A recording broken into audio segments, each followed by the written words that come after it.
Hello mga home cooks! Welcome ulit sa Easy Home Cooking. So para sa video na to, gagawa naman tayo ng crispy pata. So ito yung mga ingredients na kailangan nyo. Para makuha yung full list of ingredients tsaka yung measurements nila, tingnan nyo lang sa description box below. So una, hugasan muna natin ng crispy pata for 2 to 3 times.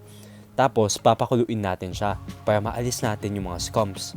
Ito yung mga dugo o yung mga malalansa na dumikit sa pata.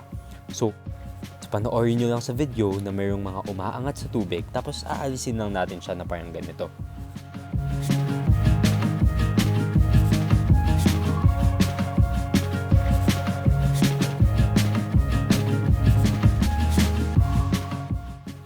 So, after mo mapakulo, hayaan mo muna siya mag-cool sa tabi.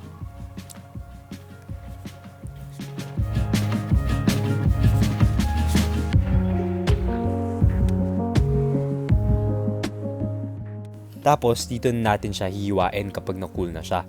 Make sure na hindi mo hiwain yung balat ng crispy pata para buo pa rin yung pagka-crunchy niya and para okay pa rin yung form niya. Kaya natin siya hinihiwa para mas manuot yung lasa tsaka para mas maluto ng maayos.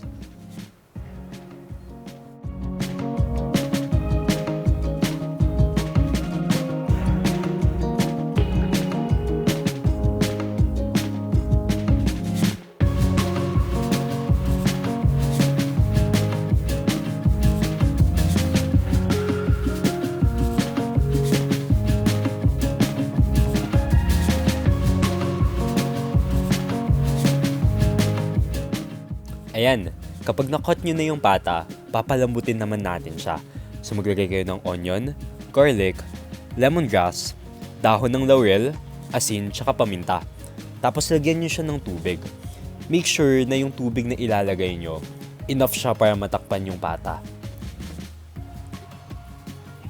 Yung gagawin kasi natin dito is ilalagay natin siya sa pressure cooker for 20 to 25 minutes. Okay lang if wala kayong pressure cooker. Pwede nyo gawin is pakuluin lang siya sa tubig pero baka mas tumagal siya. Siguro hihigit sa 1 oras. So habang nagluluto yon, gawin naman natin ang sausawan. So simulan mo sa pag-chop ng sibuyas, bawang, sili, tsaka green onions.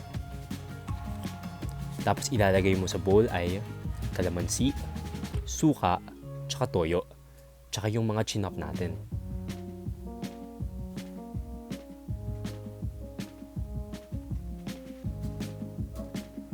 Magdagdag na rin kayo ng asukal para manamis-namis yung sausawan natin.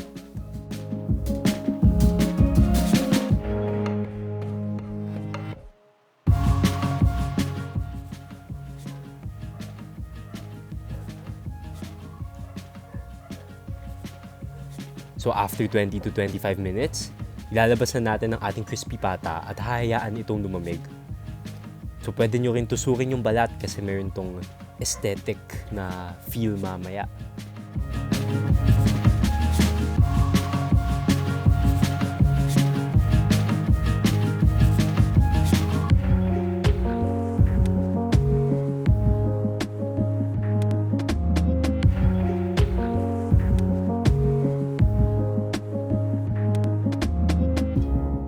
Kapag malamig na, i-season naman natin gamit ng asin tsaka paminta.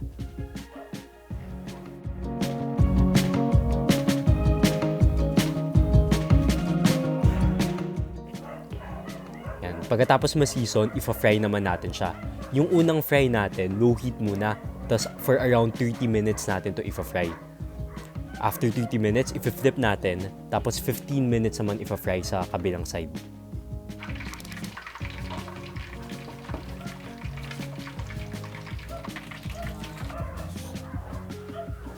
Pagkatapos ng first fry, hahayaan natin siya mag-cool down at i-drain natin yung oil. Kung kinakailangan, pwede kayong magtapat ng electric fan para mas mabilis itong lumamig. Sa second fry naman, high heat na tayo or fast fire. Tapos saglit na lang natin to pipituhin. Dito magiging crispy yung crispy pata natin sa second frying. So ito na yung mukha niya after second fry. Hayaan mo na lang siya mag-cool tsaka i-drain yung mantika.